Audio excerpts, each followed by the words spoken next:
Good evening, everyone, and welcome to SocialFlight Live. I'm Jeff Simon. We have a spectacular show for you this evening. Commander Willy Driscoll is here. We're going to talk about his amazing aviation story and his truly incredible military service to our country. Before we get started, just a few things. Spring has sprung for those of us in the northern climates here. We're starting to see the snow melt and the airports open up and events happening everywhere. And that means we have tens of thousands of aviation events and destinations, everything within SocialFlight.com and the free mobile apps for Apple and Android devices. Just do a search for one word, SocialFlight, and you'll be able to see all of that and get it on your personal device, or just look it up on your browser. And there is so much to do there. I just want to be able to share that with you, including our FAA learning system. We have all sorts of wings events with the FAA program. If you are an AMP or want to learn to be one, or just want to learn what it is they do, then we also have aviation maintenance technician courses, and even courses that are used by AMPs with inspection authorizations to get their renewals. Every 2 years, one of the ways that IAs renew is to get 8 hours of continuing education. We offer that completely free through SocialFlight with FAA certified certificates that they get, and that allow everyone to renew their IAs and do it all through qualifying in SocialFlight. And it's pretty cool for anyone to be able to see those courses and take them for free and understand about so many things that affect you and the aircraft you fly, including the, oils, aircraft maintenance, you name it, it's all in there. And then lastly, we have our Fly to Win challenge. We just gave away a Lightspeed Delta Zulu headset, and we're giving away another one coming up very, very soon on April 1st. That's right, April Fool's Day, we are giving away a headset, a Lightspeed Delta Zulu, so be sure to check that out as well. And the last thing I'll mention is that we're going to be down at Sun and Fun, and if you want to come around and bump into us, I may even have giveaways there as well. All you need to do is hang out and go visit any of the sponsors that are here on the board behind me, and chances are I'll be spending quite a bit of time with them. So visit them, ask for me, and chances are they can tell you when I'll be back, and we'll get to say hi in person. Tonight's broadcast is brought to you by Continental Aerospace Technologies. We fly behind a Continental engine, recently upgraded our cylinders with Continental cylinders, and I'll tell you, they are absolutely spectacular. I've done extensive flying over water and in situations that really can get you concerned, and I just have so much confidence behind this engine and those cylinders. And also they have a newly expanded factory training program I'm going to be participating in, and also bringing news to you that it really teaches people about their engines, especially maintenance professionals. So be sure to check that out. Now, on to tonight's guest. I am so very excited. Commander Willy Driscoll is one of the most decorated naval flight officers alive, with awards including the Navy Cross, 2 Silver Stars, a Purple Heart, 10 Air Medals, and a nomination for the Medal of Honor. He has flown 170 combat missions, accruing 3,300 hours of jet fighter flight time, 500 aircraft carrier landings, and more than 5,200 jet dogfights as a member of an instructor with TopGun. And he's also a member of the Navy's first and only team of jet missile aces, with the shootdown of 5 enemy jet fighters in air combat. That is a truly amazing accomplishment. Commander Driscoll is a Navy ace and former TopGun instructor. As we mentioned, his story includes dogfights flown at speeds approaching 600 miles an hour at altitudes below 300 feet, all while evading multiple surface-to-air missile and anti-aircraft attacks. It was an ultra-intense environment where only the best prepared and trained survived. For the past 28 years, Willie has worked as a professional keynote speaker, providing his peak performance under pressure speech to corporate and military audiences, and he has a book of the same name, which is an incredible book, and I really recommend that you go check it out. We're going to talk about that book as well, and he invites audiences to join him inside the cockpit of his jet fighter on one of his dogfights to the death. But Willie's talks are not just about flying air combat. Rather, they're about how the aces teamed up and handled tension, anxiety, and stress of daily combat. He explains how these essential questions for every effective team leader can be answered, and Commander Driscoll teaches his audience how to perform at their best and the pressure on them is the greatest. Please help me welcome to Social Flight Live, Commander Willy Driscoll.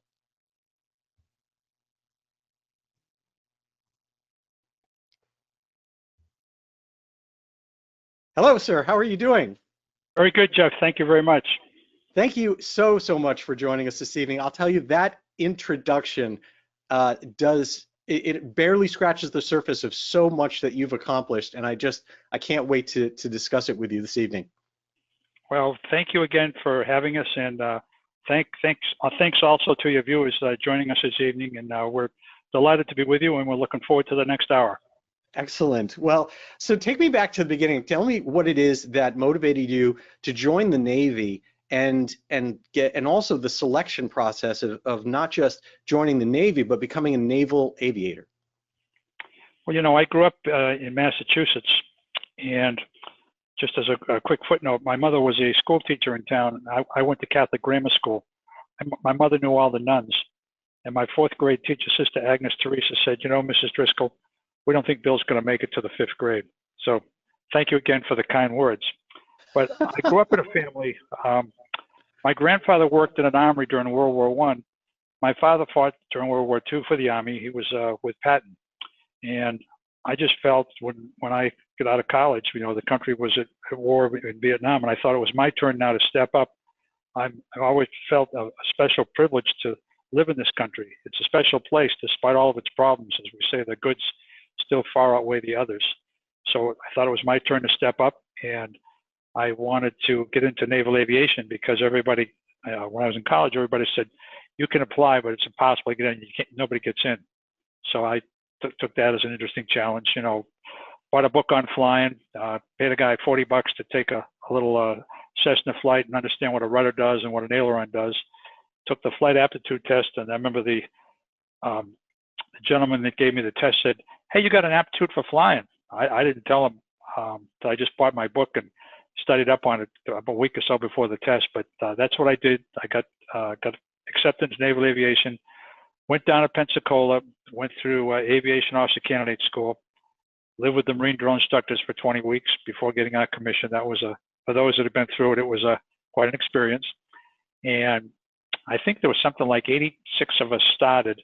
About a year and a half or so later, about 18 got their wings. And I think there were like 5 or 6 of us got them in jets. And as a flight student, I worked real hard, but my grades were slightly above average, but I put in a huge amount of time. But the Navy has a great buddy system.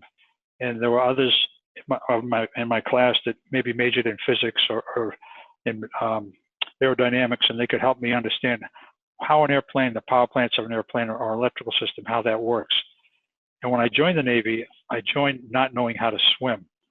So my roommate, he and his twin brother had been water ski instructors up in the state of Washington State. So they spent a lot of extra time with me. And once I learned how to relax in the water, I couldn't believe how easy it was. Although I was on sub swim for 20 weeks, and then I was a swim hole for 1 week. And the Navy takes this seriously. You have to come up to the standard, or at some point they're going to ask you to leave. So I was highly motivated to want to learn what I needed to learn to move on with the program. And thanks to the help of others, I was able to continue.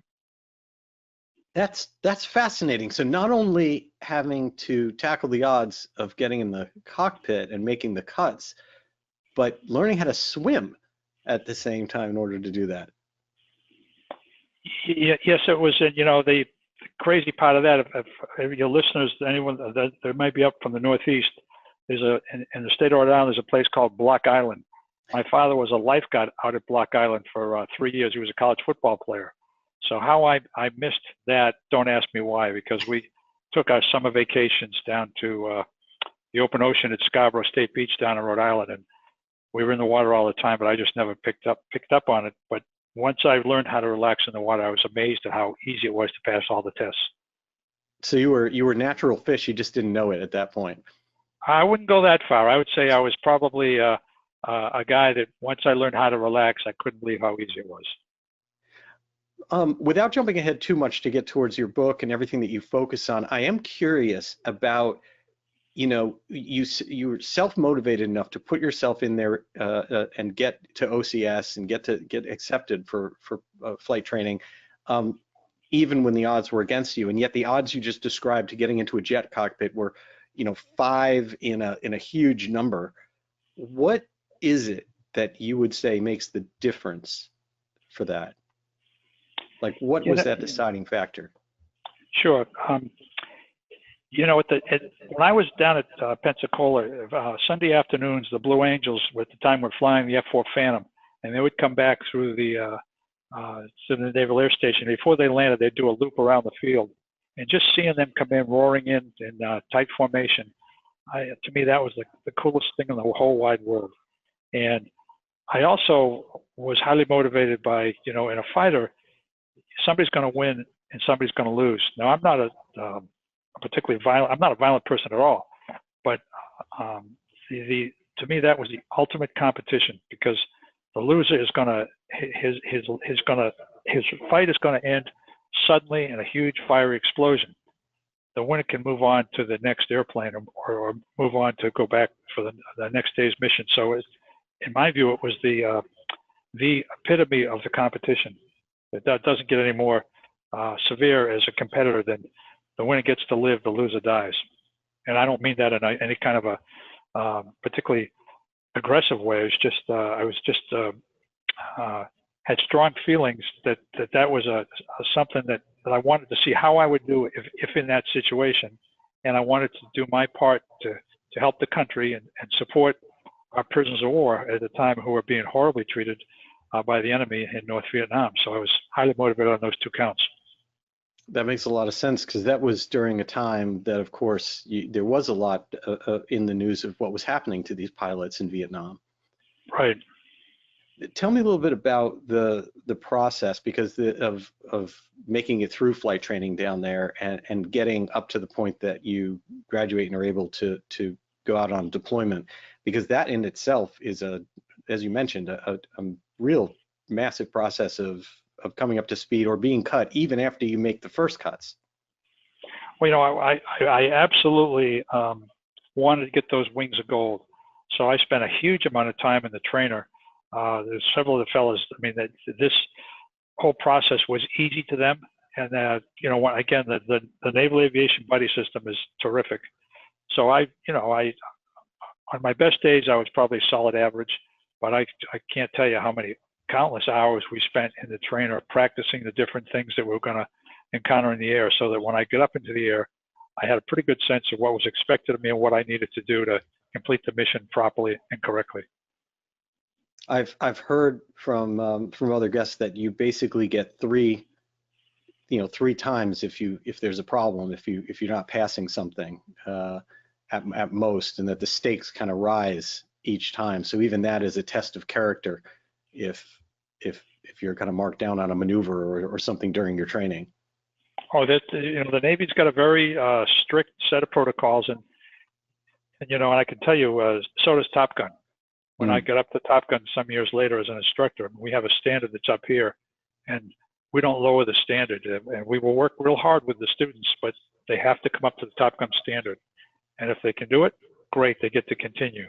But if they can't, then we will give them reflies and work real hard with them. But if they can't come up to the standard, at some point we're going to ask them to leave. Yeah. And they do get sent home. Yeah. So tell me, take me to Vietnam. Tell me about your deployment. I was on the USS Constellation. I flew with Randy Cunningham. He was a second tour guy. I was a first tour guy, what they call a nugget. So we crewed up together. We liked working with each other, although it was not harmony at the beginning. And we had a little this back and forth till we kind of both figured out how we would best get along and work with each other. But we worked it, and we were very intent upon bringing our best effort every day, particularly in the combat arena. So we spent a lot of time talking, working together, preparing. I would say we had maybe 18 minutes of actual either hot vectors, in other words, you're heading toward an enemy airplane, or the dogfight itself, 18 minutes. And of that 18 minutes, we probably spent somewhere in excess of 700 hours per minute getting prepared for that. So we spent a lot of time getting ready for the actual fights. What aircraft were you flying at when you first went to Vietnam? The F-4 Phantom, the J version, F-4 Phantom J. That's a massive, massive aircraft. That's one of my favorite. It's just when you're next to that, it's amazing that it's two human beings in it. Well, it's a, you know, it smokes until you go into afterburner. The black smoke comes out, but it's one of those airplanes. It doesn't do anything exceptionally well, but it does a lot of things pretty doggone well.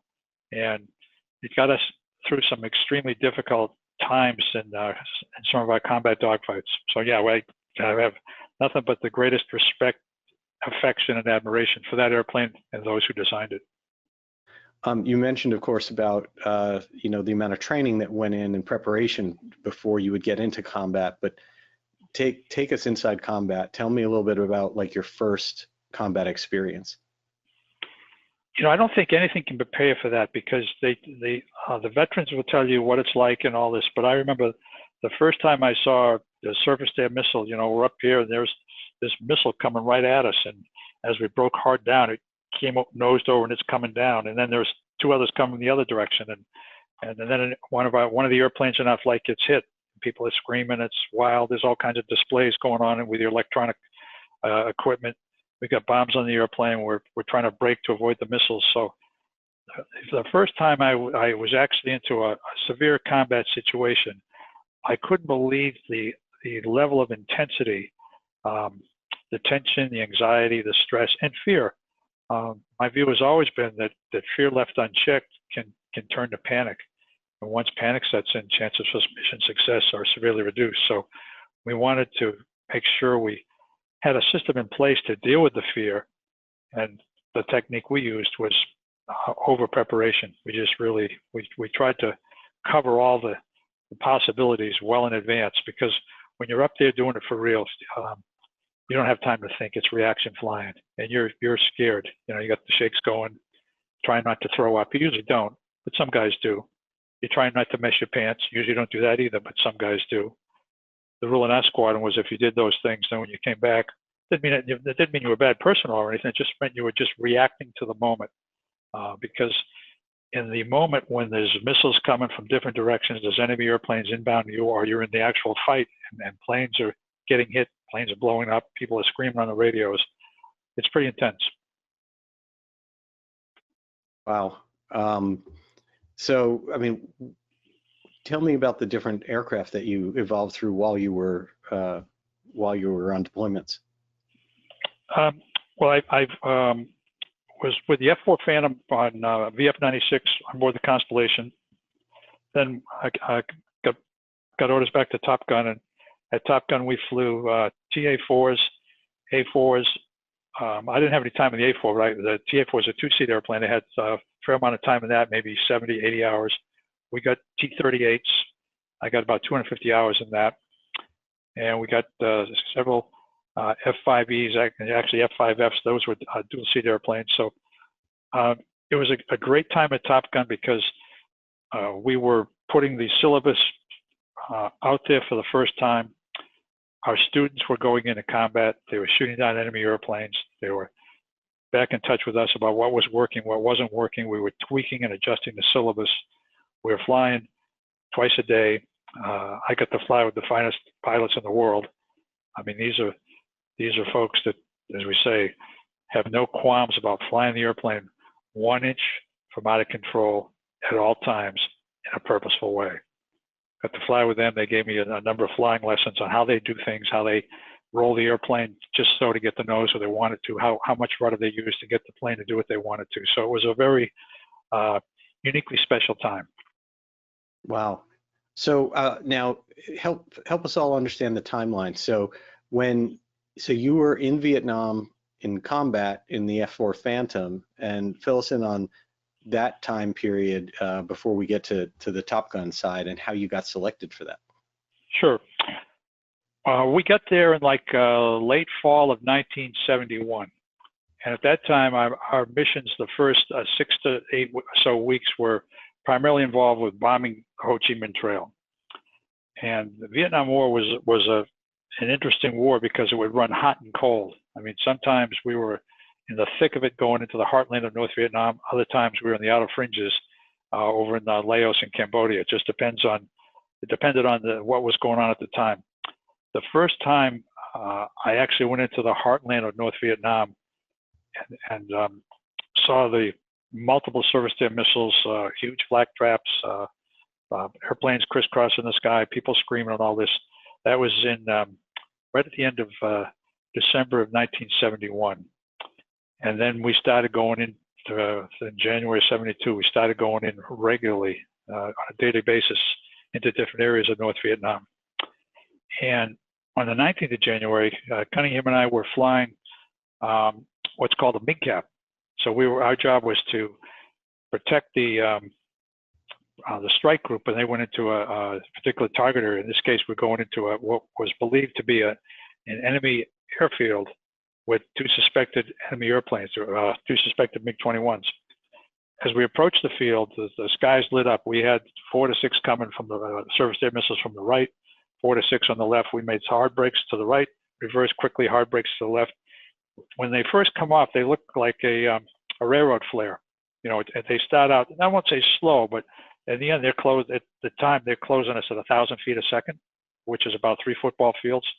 So as you're breaking hard down, the missile's nosed off and it's coming down after you. So you have to reverse and break hard over the top, or roll. You have to put your nose out of phase with what the missile's nose is doing.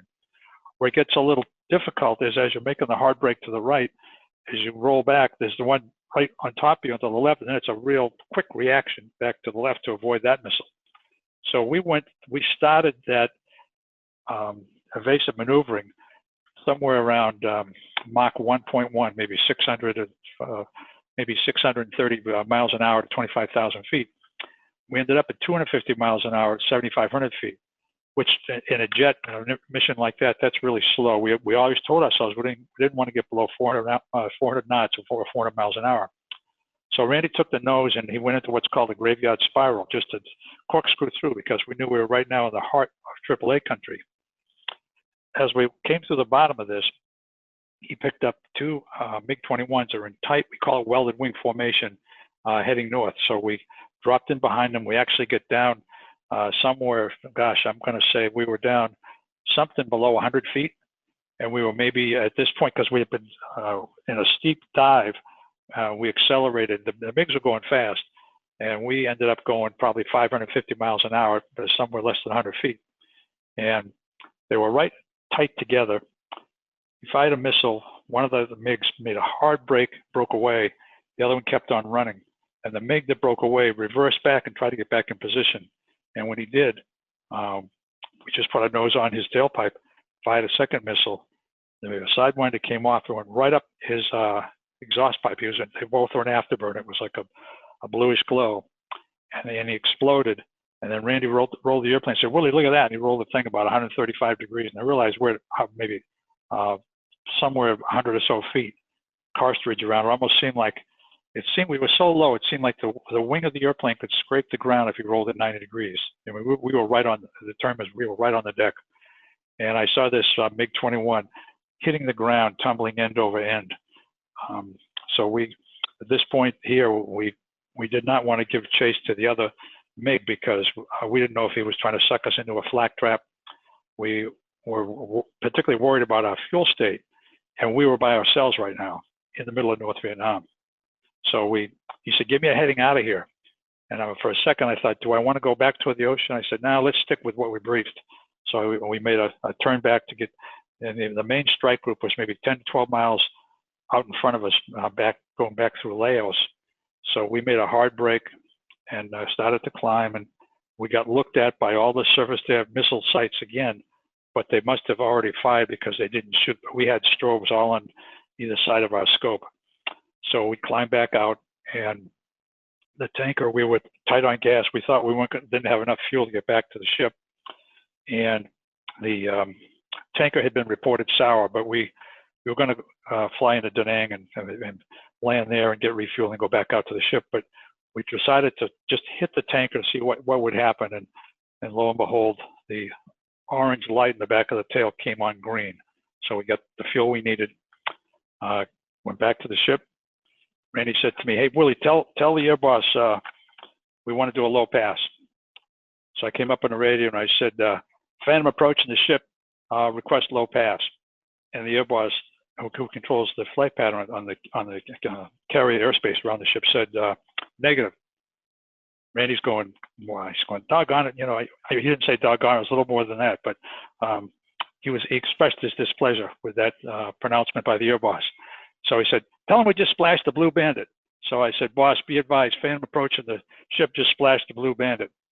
The boss came back and said, "What's a Blue Bandit?" When he said that, we decided to clear ourselves.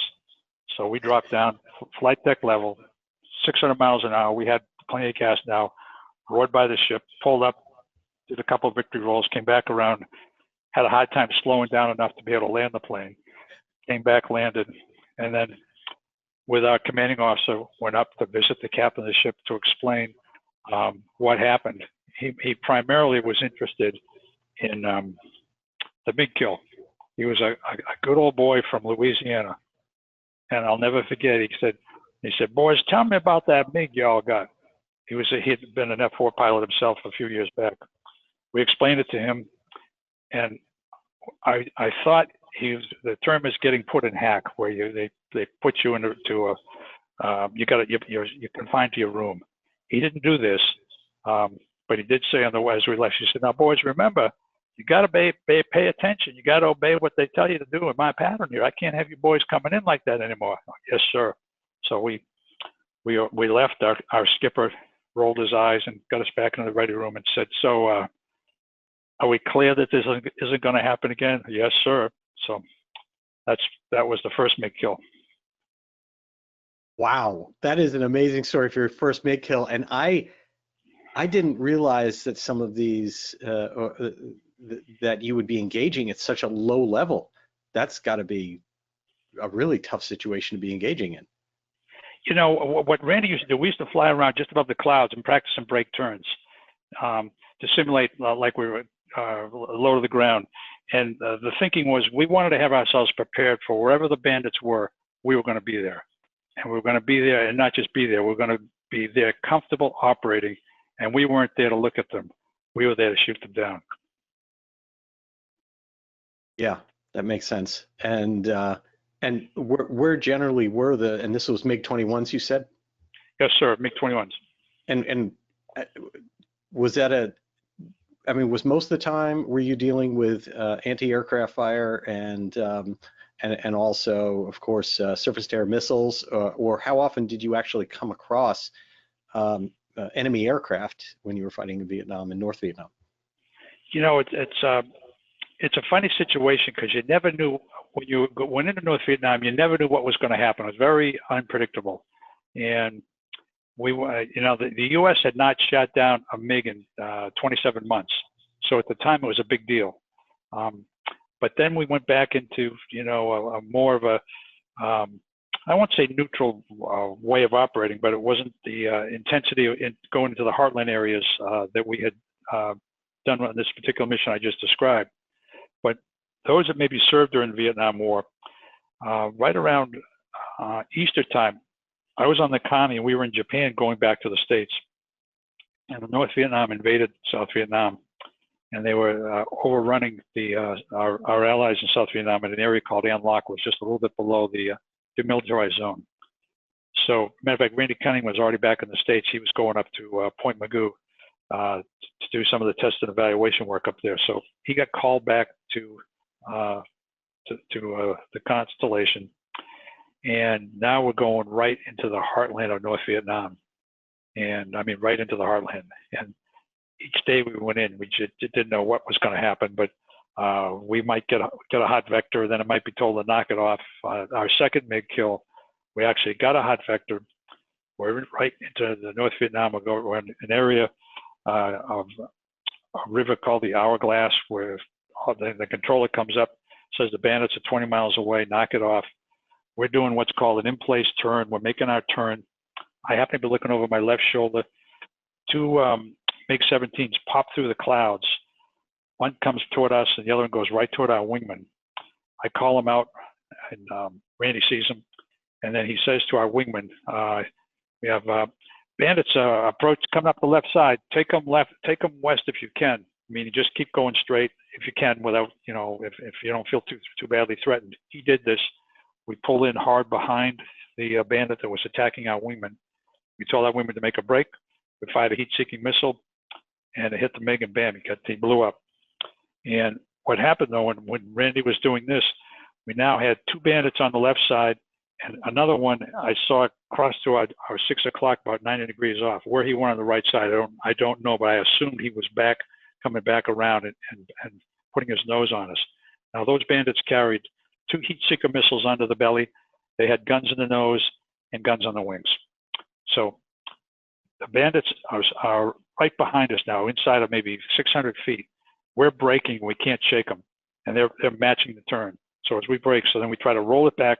They're trying to roll. It almost looked like their airplane was stuck in cement because it's trying to match the roll, but it's going real slow.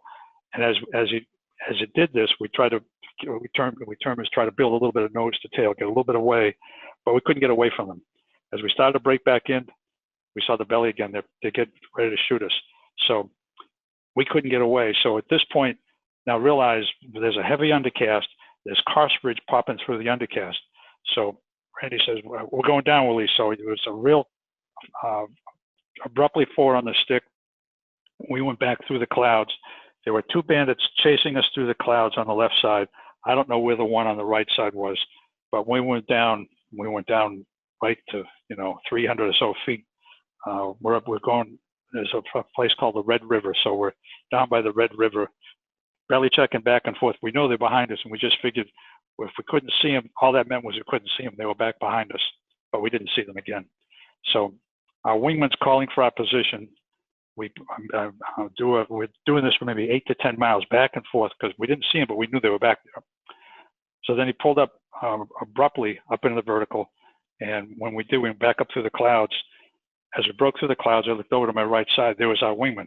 So I just said, check your left 9 level. He looked over and said, oh, tally ho. So I can't say that we planned that. It's just something that was just blind luck that we happened to get back in a position like that. But that was kill number 2. Wow. And then you just basically pulled them right through the cloud deck and they were able to take a shot. Right. And wow, what about your other, the last 2 kills that you had? Well, that was kill number 2. And then 2 days later, kills 3, 4, and 5. We were flying a big strike. There were 6 Navy fighters, maybe 22 to 24, A6s, A7s, and an A3 jammer. And we were going to the Haidong Railroad Yards, a little bit southwest of Hanoi, the enemy's capital. And going in, I was amazed. I said, God, it's really quiet. Are we sneaking up on them? I said, I don't think so, but it was really quiet. And when we got to the target area, all hell broke loose. And initially what happened was anti-aircraft. And anti-aircraft looks like a softball. If this is the airplane, coming slow, slow, slow, goes by fast. And what you want to do when you see that is to get out of that piece of sky as quickly as you can. As we saw this, the airplane that had rolled in front of us, rolled in just before us, all of a sudden exploded. And then I wasn't looking at the plane. I'm out of my peripheral vision. I might have seen a shoot, but I don't remember. And then we decided at this point, let's get out. We were carrying what's called rockeye, which are little miniature hand grenade type things. They're designed to silence enemy guns. So we rolled in, very steep, much steeper than we should have been, and much faster, but it was very uncertain what was going on. We dropped our bombs, we pulled off the target, we're jinking back and forth. I remember looking over my left shoulder and I saw 2 black specks right on the horizon, thought they were Air Force airplanes. And I started looking back across the ground again, see where the bombs had gone off, and there was all these flashes. Looked back again, and the black specks were actually 2 bandits coming up our left side. So I called to Randy. I said, I called him Wild Man. So whenever I talked to you, I always knew it was me talking to him. I said, Wild Man, we got 2 bandits coming up left side. Break left. He said, no joy. Keep talking, meaning I don't see him. What do I do now? I said, break left. They're approaching guns. So all of a sudden, I hear, got him. Made a real hard break. The bandits flew right out in front, reversed back hard to the right, picked out one of the nearest tailpipe, fired a heat seeker missile, came off our airplane, hit the bandit, he exploded. MiG kill, that fast. From there, we pulled up into the vertical, and the sky on the left side looked like the Battle of Britain. Now, one of the F-4s got shot down. The other F-4 had been hit, so he had an engine fire, so we shut down the engine. So now there's 4 Navy airplanes against 30 enemy airplanes. So it's a big fight ensued. So as we pull up in the vertical, we see a friend and an enemy. Let's see if I can get it on the camera here correctly. A friend and an enemy. And the friend is here, the enemy's back behind him, looks like he's coming to join up on his wing, like to come back into the break. So the call is F4 in a right turn, break right. They're continuing our 3G turn. They think it's for somebody else, not for them. Second call is F4 in a right turn, break right. They're still continuing this 3G turn. They see the 2 bandits back at a half mile. They don't see the third one coming up to join on their wing. He's just trying to come up to get a sweet shot. So the third call, we obliquely had come down. So now we're back behind. We're approaching a friend and an enemy in our gun sight.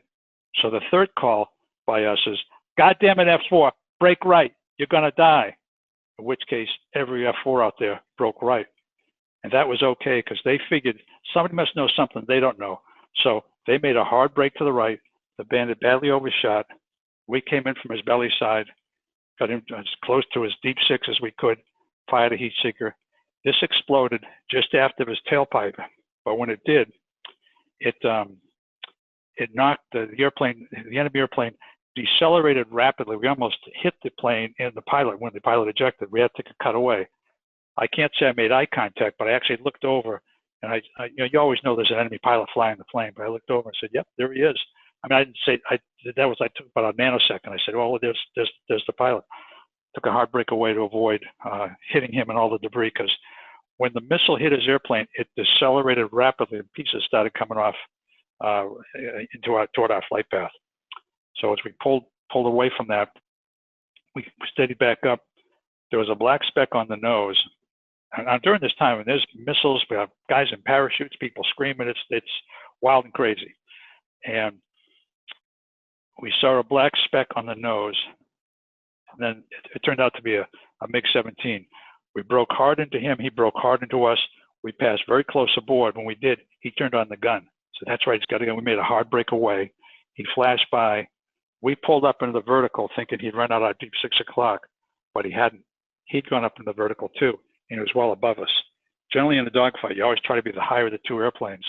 And the diameter here was tight. It was like inside of a mile. Normally you like to have 2 miles plus. So it was tighter than we wanted, and he was well above us. So when he realized he had this huge advantage, he pulled hard down onto us. So through the bottom of this thing, this is us, this is the enemy right behind us, rapidly closing. I actually have my model airplanes here. I can demonstrate a little bit better than my hands. So I love that. The gray airplane, this is us, and the blue airplane, that's the enemy. So he's behind us, maybe now inside of 600 feet. What we're trying to do is yaw the airplane as violently as we can to get the bullets off of us. And the enemy pilot was smart because he only gave a few squirts where other enemy, when they had us in their gun sight, had kept their finger on the trigger the whole time. This enemy didn't do that. As we started up, we ended up what's called a slow speed rolling scissor. And think of it as a race to the wall, and the second airplane to get there is going to win the race. So there's a lot of yaw. We're rolling as we go through this. He's right behind us. As we came to the bottom of this, he's right behind, so close, his nose looked like a trash can. It looked like I could reach out and touch it. And through the bottom of this, we didn't want to hit the ground, so as we started to pull up, he's right behind us, he starts to shoot. So we tried to skid the plane as best we could sideways to get out of the plane the bullets. We did another one of those. The last time we went up, we knew we were going to go to 0 airspeed. He was going to kill us because he was a lot faster than we were. So at this point, Randy decided to put the speed brake out, and he put the throttle back to idle. And the enemy wasn't expecting that, so our motion stopped. So the enemy slid out in front. And when he did, the enemy realized now he made a huge mistake. So when he realized this, he dropped his nose and he ran, and enabled us to drop our nose, pick up airspeed. And I've often asked the pilots at TopGun, what I do when I describe this kill, rather than me telling them what happened, I always ask for a volunteer. And I describe the situation, ask them, what would you do in this situation? So as we go through it, the question now is, we've been in almost a 2-minute fight. The enemy has just flown out in front of us. He's dropped his nose. He started to run. And the question is, would you go after him or would you bug out? They all say, I would go after him. I said, remember, our fuel low-level light just came on. And we've got severe look down. They always tell us you don't want to shoot a heat seeker missile over a jungle background. But we figured this is the best we can do. We don't have enough gas to chase him. So although he's well below us, we were looking well down at him. We fired a heat seeker, it came off. It detonated just after his tailpipe. And about a moment later, he hit the ground. We realized at that point, we almost hit the ground ourselves. We had to do a hard pull-up. We found out later the pilot flying that airplane was the leading ace from the other side with 13 American kills. Whoever he was, all I know is the guy knew how to fly his airplane well. He knew how to work his weapon system. We had our hands full. But what I do with the Top Gun pilots, when I'm done with this little story, and I also tell this story when I'm speaking to civilian groups. I say, so what's the lesson of the story? And it's got nothing to do with flying. The lesson is, no matter what, don't ever let up. Nothing's more certain for defeat for those flying any kind of airplane if you let up, even for a moment. That's amazing. And that concept also of speed brake and idle, that's right out of the movies. That's where that must come from. Well, we weren't thinking the movies at that point. We were just thinking survival. We knew that the position that we were in with him behind us, if he was he was going to kill us at the top of the string if we went to zero airspeed. So this was literally the last ditch maneuver we could think of, because had we not done that, it probably would have killed us. I'm literally saying it the other way around. The movies are from that maneuver. Like that idea of what you've done is what we see in modern movies. It could be. I never want to. I'm not one of these guys that ever want to take credit for something the movies came up with. It rather just wanted to tell the story as it occurred, and then those that make movies can do with it what they wish. So tell me about coming to Top Gun and your initial work with Top Gun and where that led you to where you are today with your work still at Top Gun. Well, after we now realized right after that, as we left, we were talking back and forth. We quit paying attention just for a moment, and all of a sudden we heard this loud explosion. What the heck was that? It was a surface-to-air missile. Still 30 miles inside enemy airspace. The plane continued to climb. Randy said, "Give me a heading out of here, Willie." So I gave him the heading, and I thought we were okay for about the next 2 minutes. The plane continued to climb, and it started flying sideways. I looked back over my left shoulder. There have been so many enemy airplanes. I mean, there were times when we had 2 to 3 back behind us shooting at us. So I looked back over my left shoulder. There had been 2 orbiting right at treetop level. I just want to make sure that they weren't coming our way. When I looked over my left shoulder, they were coming our way. They were rapidly climbing toward us, and the turtleback area on our Phantom was on fire. So as I reported this to Randy, he said, "Yeah, I'm losing. An F-4's got PC-1, that's utility system 1, utility system 2, and backup. No, hydraulic system 1, hydraulic system 2, and then utility system. 3 different hydraulic systems to do different things for the airplane. So we're losing one of the main hydraulic systems. And once that happens, the controls are going to freeze up like they're in concrete. So the plane's now starting to fly on its own sideways. We're afraid if we bring the nose up, we could stall it. Or if we let the nose fall through, we get into an unrecoverable dive that we can't get out. Now, we're still 30 miles inside enemy airspace.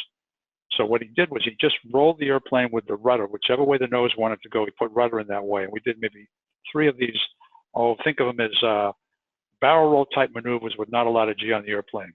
Not lazy roll, but rolling, trying to get toward the coast. Right at the coast, the plane went into heavy wing rock back and forth, flipped upside down, we went into an inverted spin, and it was time to get out. Now, one of my jobs is to, situation like this is to eject us. Now, we have a handle like this that sits between my legs. So I'm squished against the top of the canopy. I can't get to the handle. And there's fire in the cockpit. Not bad fire, but there's flames on the left-hand side. I can't see the gauges. There's a lot of smoke. So what I did was I took my left hand, and I've always been in halfway decent shape. So I did a one-arm handstand although they teach us to grab the handle with your hand and so pull towards your chin, the best I can do when I finally get there is my top of my 2 fingers on my knuckle. And I said, if I try to sweeten this, I may not get back down here again. So I said, I'm going with this. I mean, this all occurred in a nanosecond. So I yanked it, bam, it fired. And the next thing I look up, I see the white and orange parachute. We're coming down in the mouth of the enemy's harbor. And then the enemy sent out PT boats to pick us up. So now we had to, get into our survival radios, broadcast our position, get ourselves ready for water entry. Me as a guy that didn't know how to swim, now here I am in a situation like this. But I was very confident that I knew what to do because I'd gone through all the deep water survival training. Got into the water, got into the raft, broadcast our position, and the Navy had sent out helicopters. About 20 minutes later, we were both rescued. So yeah, that's how that happened. Oh my goodness! And why? How do you think the Navy managed to get you before the Vietnam forces got there? Well, we were very lucky. They had been monitoring the whole thing. They knew we were hit. When we were on fire out of control, several of our squadron mates have been screaming at us, "Get out of the airplane! Who are you talking to? F-4 in a spin!"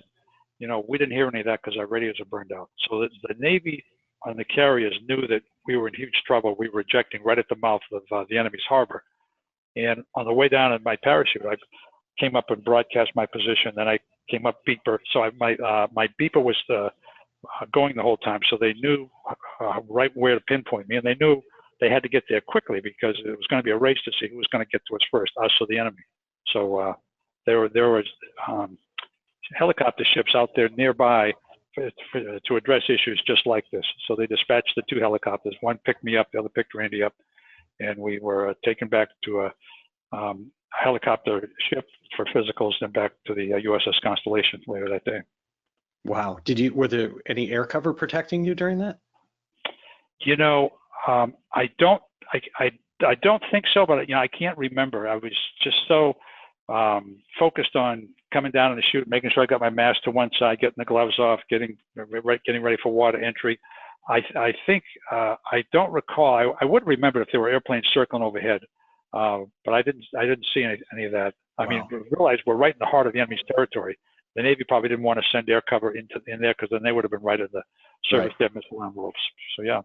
Wow. That is incredible. So tell me about going to Top Gun. Tell me, let's.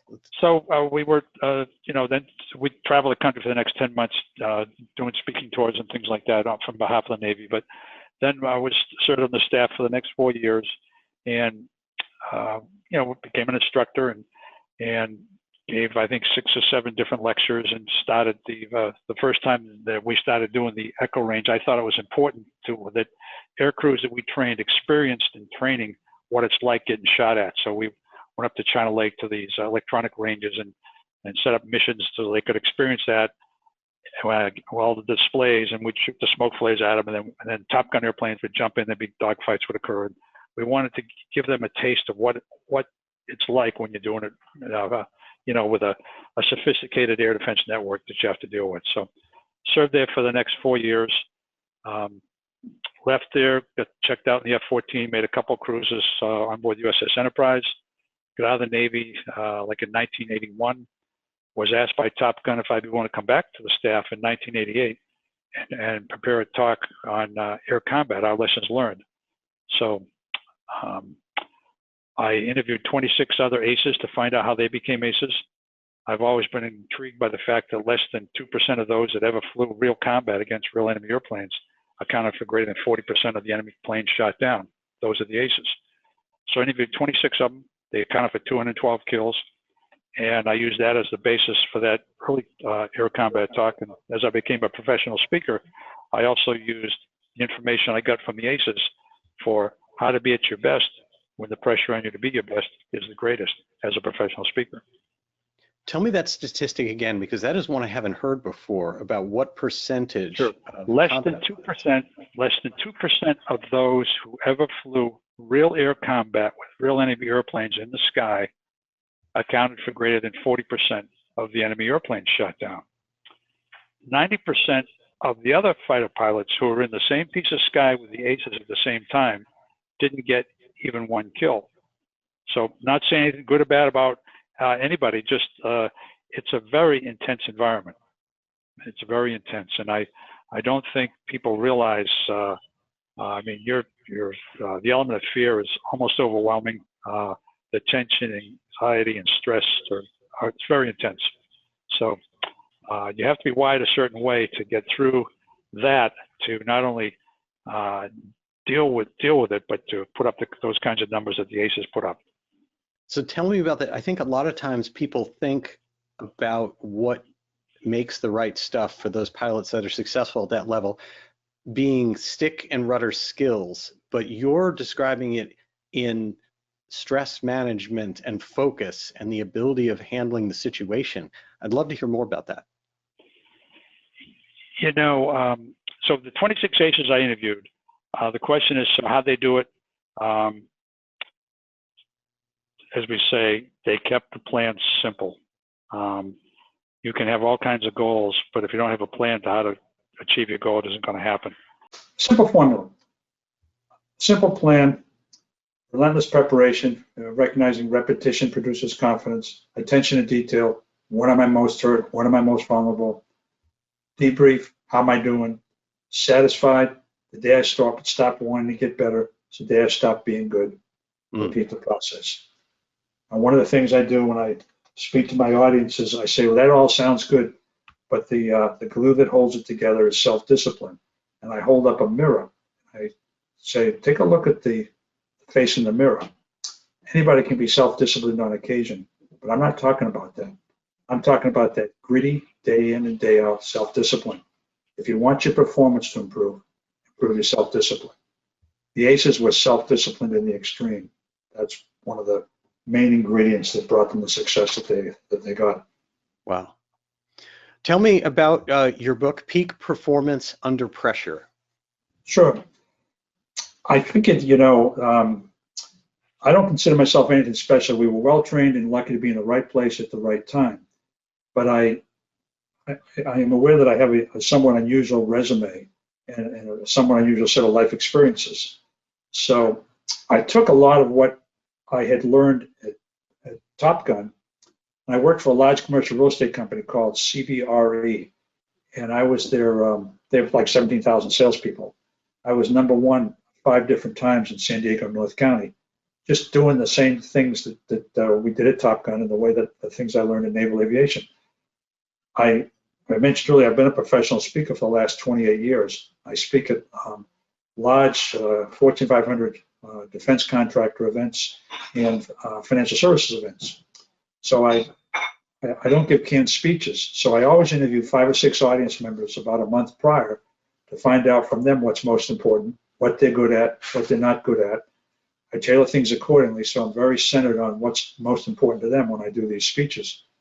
Again, typical audience sizes, 3 to 500, and do a lot of audience participation.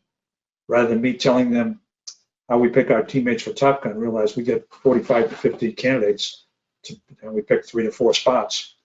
I explain to them how the Blue Angels pick their pilots and how we pick our air crew for TopGun. But before I tell them that, I want them to tell me what a good teammate looks like to them. So we go through that. We have fun with it, but no one's made to feel bad about it. It's just a chance to have a discussion. And I don't mean to say that I have the secret sauce, but what I can say is here's what worked when it mattered most, and life or death hung in the balance. Now, any of your listeners, if they wish to get a copy of the book, please suggest they go to my website. They can purchase the book through PayPal. I'll get a notice. I'll gladly personally sign the book for them and a nice little personal message and send it out to them. So anyone interested, we can certainly help them out that way. And your website again? Yes, sir. It's very simply www.willy, spelled W as in whiskey, I-L-L-Y, Driscoll, D as in David, RISCOLL.com, willydriscoll.com. WillyDriscoll.com. And again, it's absolutely, your story is fantastic. Your lessons are so impactful. I think so important to anyone to take these lessons under such stressful and unbelievable combat conditions. And also, again, what you mentioned of having researched this, with the people who made up that success, that difference of 2% to 40%, representing 40% of actual success in combat, and taking those lessons forward, I think, is really important. So again, the book, Peak Performance Under Pressure, Bill Driscoll, willydriscoll.com. I'm really grateful for that, and I encourage people to do that. Well, Willie, we have reached the part of the show where we like to do something we call SocialFlight's Fast Five, where we ask you 5 questions. Are you up for doing that with us? Yes, sir. All right, Willy Driscoll, this is your SocialFlight Fast Five. 5 questions to get to know you a little better, take your amazing story, and really let people connect with the amazing individual that you are and the service that you have done to our great nation. And I'd like to start with a really pretty straightforward one. When I went through your flight experience in the aircraft, they are all military aircraft except for that first one that you did before heading to the military. But my understanding is you've got 1,000 hours in the F-4 Phantom, my personal favorite from history, 2,000 in the F-14, 200 in the T-38, 30 in the F-9 Cougar, 70 in the TA-4, 10 in the F-16, and 15 in the F-18. That is a large variety. That's a very wide variety of military aircraft. What's closest to your heart out of those, and can you tell me a little bit about why or what things you liked about those other aircraft? Well, most aviators would say that the one closest to their heart was the last one they flew in. And that's a fair answer. For me, I'd have to say the F-4 Phantom, because after we were hit, somehow that airplane stayed together enough to allow us to get to a point where we could eject. I mean, we went through some monumentally difficult challenges with that airplane in combat. And I was actually at the Air Force Academy a few years ago. I was one of the speakers there. There was an elderly gentleman who came in to the auditorium, so I waited till he took a seat before I started my presentation. I learned later his name was John McDonald of McDonnell Douglas. So halfway through the speech, when I got to the point about us getting hit by the surface-to-air missile, I looked at the audience and smiled and said, "No, I'm in a lucky position here because the gentleman whose company built that airplane is here. And sir, I'd like to please stand up. I'd like to acknowledge you." I said, "This is John McDonald of McDonnell Douglas." I said, "On behalf of all the Navy and Air Force and Israeli Air Force aviators that flew your airplane, thank you again, because you took the amount of time needed to self-seal those fuel lines and hydraulic lines so that when people like me got hit, as we did, we still had enough control to be able to get ourselves a few more minutes to a place we could eject." I thank him profusely for that. It was a very unique opportunity. So, yeah, anyway, long answer. Favorite plane for me, F-4 Phantom. That's a very, very powerful experience to have had him in the audience as you were speaking and be able to recognize that. And I really appreciate the acknowledgement of the role that the aircraft itself played in saving your life. Okay, well, that sort of leads us. It didn't do anything exceptionally well, but did a lot of things good enough. So, yeah. Yeah. Well, that leads us and may overlap with our second question here, which is whether one of these, you've had several moments of your life, whether it be in combat or outside of that, that were quite profound and very challenging. Was there, is there a moment, scary or impactful moment of that you feel you really learned something from that you take with you to this day? There is. Of the 5 planes we shot down, 4 of them were catastrophic explosions close to the ground, or just huge fireballs. One airplane, I talked about that kill. The pilot ejected. We almost hit him, and we had to take a cutaway. So about 5 years ago, 14 North Vietnamese pilots came to the United States. And part of their trip, they came to San Diego. I was asked to participate in a panel discussion with them. And I flat out said, "I'm not doing that. I have no interest in doing that." So one of my friends, though, stayed with it. He called me a couple more times and this kind of thing. So I finally Said, okay. So I went down to the San Diego Aerospace Museum. The actual F-4 Phantom that we shot down our first two enemy airplanes, and the actual real airplane is mounted down there. It's not a monument to myself and Randy Cunningham. It says Fly Navy Vietnam, but it's painted the original squadron colors. It's got the 5 red stars on the side of the plane. It's mounted on a pedestal. So I'm on the panel. I do my discussion. The Vietnamese, and they were men about my age, but they were there with their wives, their kids, and sometimes cases their grandchildren. They were so they're all sitting in the front two tables. And the way they did the panel, I would say, for example, our intention was to isolate the enemy as best we could. Then I would stop, and the translator would speak in Vietnamese. Each time they did that, I noticed the Vietnamese all lean forward and listen like that. I got the same reaction I got up at Top Gun. So when I was done, one of the Vietnamese translators came up to me and said, "Sir, there's somebody who would like to meet you." And I said, "Sure." He said, "He's over there by your airplane on the other side of the pavilion." So I went over, and there was a thin Vietnamese guy who looked like Ho Chi Minh with a long goatee. And through the translator, he said, "I got shot down in the spring of 1972. The plane that shot me down almost hit me. I think it was you that shot me down." So that was my reaction too. I said, "Really?" So I looked at the guy and I shook hands with him, and I said, "Nice to meet you." I said, "Don't know what to say. What did it feel like getting hit by the missile?" And he said it felt like getting hit in the back with a big stick. He broke his back on the ejection. And he was, I think he said he had 6 kills. But we ended up in a somewhat, not somewhat, a very pleasant conversation. I said, "So what are you doing now?" And he said, "Well, I'm a farmer in just outside of Saigon." I said, "Gee, I like to grow tomatoes." So I said, "What kind of fertilizer you use?" So we got to talking a little bit. And he was a pleasant guy. So when I got word, I belonged to the American Fighter Races. I got word to the American Fighter Races. I did say to him though, before we left, I said, I asked the translator, "Can I ask him a question?" She said, "Certainly." Now this translator was a very attractive Vietnamese young woman, maybe 25, with a long silk pink dress down to her ankles. So I said to her, I said, "Ask him, how long have you two been dating?" So she translated. He laughed and said, "For a very long time." So we shook hands, we hugged, and to think that I would shake hands and hug a guy that we may have shot down many years ago, it was something I'll take to my grave. But I realized when I had heard their presentation, their typical mission lasted 10 to 12 minutes. When they went out, they all expected to get shot down. Several of the pilots that came over to the United States had been shot down 2 and 3 different times.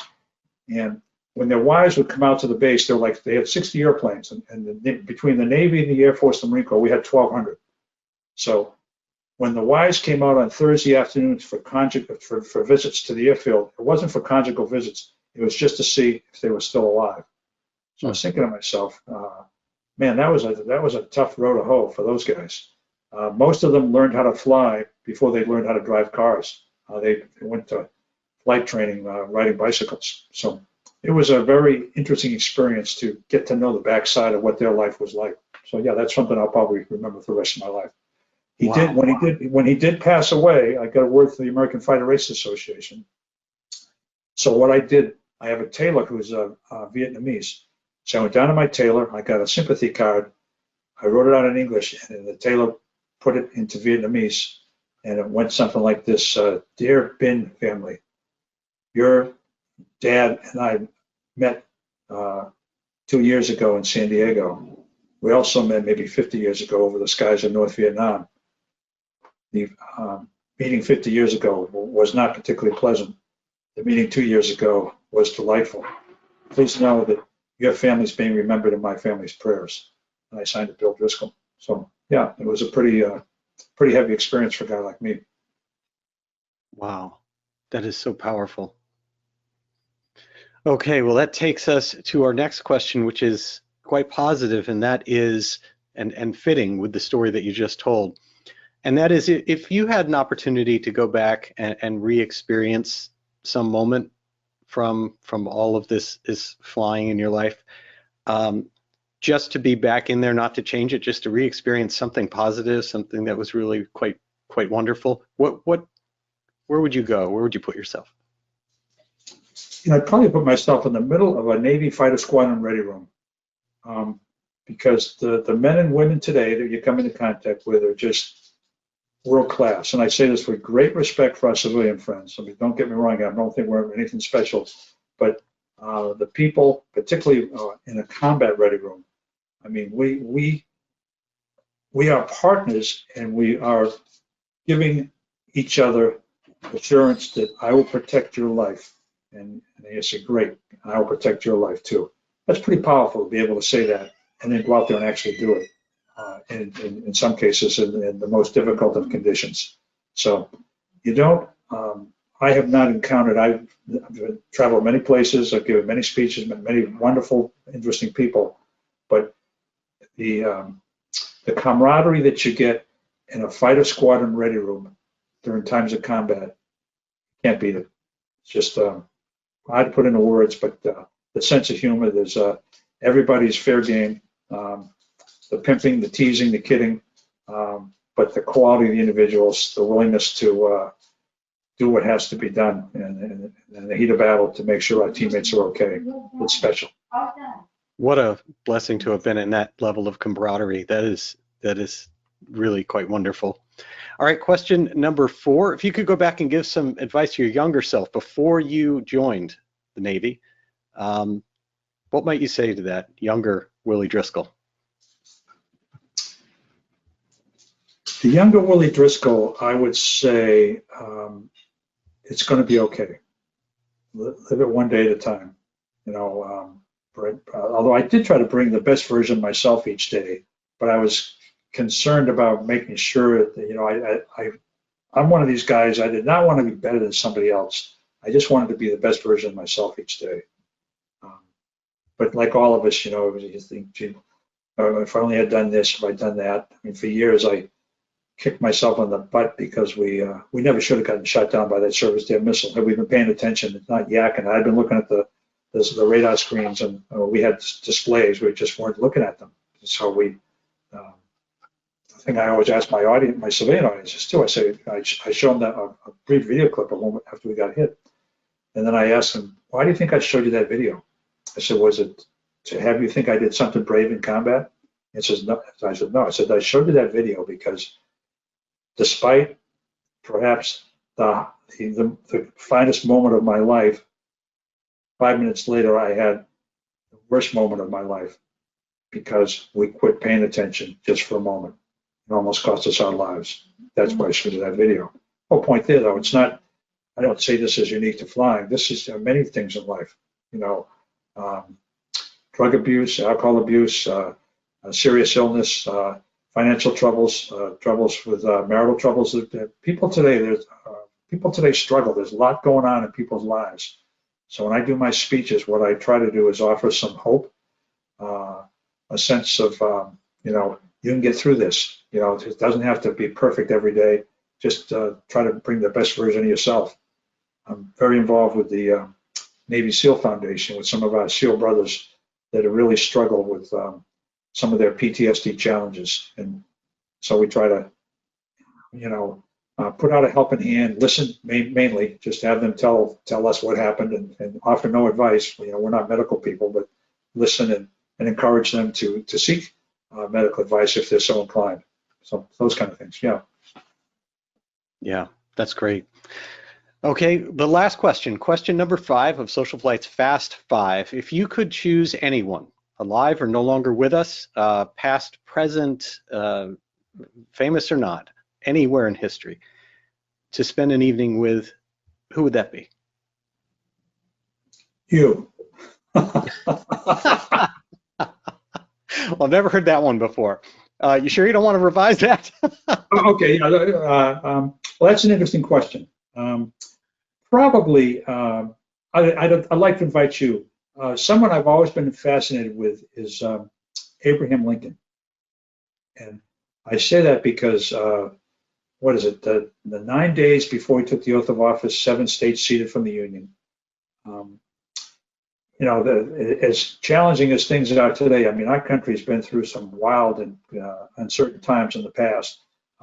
One of the things that I've always been impressed with Abraham Lincoln is from the time he was 25 to the time he was 45, he ran for public office 7 different times, lost all 7 elections.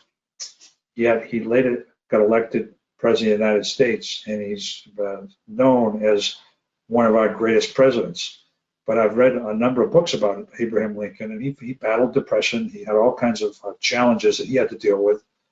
He had, you know, he tried to do the best he could with his wife. He lost a child. You know, he just had all kinds of tough issues he had to deal with, and he got through them as best he could. And they didn't set any records, but he showed up every day, and he kept it moving forward as best he could. And I've met some very interesting people in my life, but I would say at the top of the list, if I had to pick one guy or one person that I could go have dinner with and talk to, would be Abraham Lincoln. That's a wonderful answer. I love that, and it makes me want to start doing some more reading beyond what I already know about Abraham Lincoln. You make some very, very powerful points. Well, Willie, read the book Team of Rivals. You know, if you haven't read it, Team of Rivals. I think Doris Kearns Goodwin, I think, wrote the book, and it's a fascinating account of how all the people that he competed against, he brought them into his cabinet, and they all worked together. It wasn't pretty at times, but they got things done. So yeah. What a great lesson, especially for today's age. Team of Rivals, another thing to look up. And speaking of books, again, Peak Performance Under Pressure. Go to willydriscoll.com to see that book. Willie, thank you so much. I am truly, truly grateful you took time to join us on the show tonight and to pass along your story and your guidance and the lessons learned along the way. It is so powerful. And if for anyone out there, if you're at a corporation you really, I recommend that you reach out to Willie, and you can go to willydriscoll.com to get him to come and speak to your company, check out the book for yourself. This is just the tiniest sample of really how powerful and wonderful your lessons are, Willie. So again, thank you for joining us here on SocialFlight Live. You know, and thank you for having us. And my last comment to your listeners, I'd like to wish everybody and their families a long and peaceful life. Here. Wonderful. Thank you, and have a wonderful evening.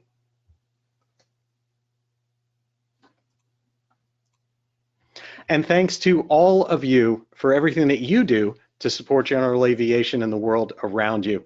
We'll be back next Tuesday, that's March 25th, 8 p.m. Eastern Time, with Greg Bowles of Joby Aviation, talking all about urban air mobility. They are the leading company in these aircraft that are coming to a municipality near you soon. A lot of stuff is happening in that regard, and I'm telling you, it's going to be a pretty cool show to really see what this vision is. I spent some time with him at NBAA this year, saw the aircraft. It is impressive, and I encourage you to come there for that show. That's next Tuesday, March 25th, 8 p.m. Eastern, 5 p.m. Pacific, and all the time zones in between. The week after that is Sun and Fun, and I'll be down at Sun and Fun and hope to meet some of you down there. I'll be walking the grounds, but the easiest way to find me is go ask one of the folks that are on this board that'll be displaying in the hangars or outdoors in there, and I am sure that they can track me down.